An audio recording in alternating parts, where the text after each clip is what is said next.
आप सबको हम बता देते कि आशीष यादव के न्यू धमाका गाना आने वाला है कल सुबह। जो पहले गाने के टाइटल बता देते, गर्लफ्रेंड जरूरी और बीवी मजबूरी, इस प्रकार के गाना के टाइटल दिए हैं आशीष यादव, जो काफ़ी शानदार गाना होने वाला है मगही इंडस्ट्री में।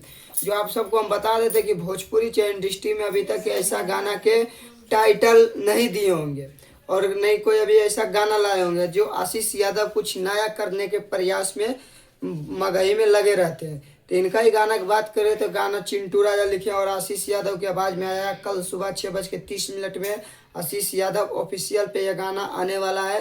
जो गाना काफ़ी शानदार है, गाना के टाइटल भी आप सबको बता ही दिए हैं। आशीष यादव के तबाही गाना आप सब जरूर से जरूर जाके सुनिएगा। और आप सबको हम बता देते हैं कि ये चकाचक न्यूज़ को सब्सक्राइब, लाइक, शेयर कीजिएगा। आप सबको ऐसा ही अपडेट मिलता रहेगा।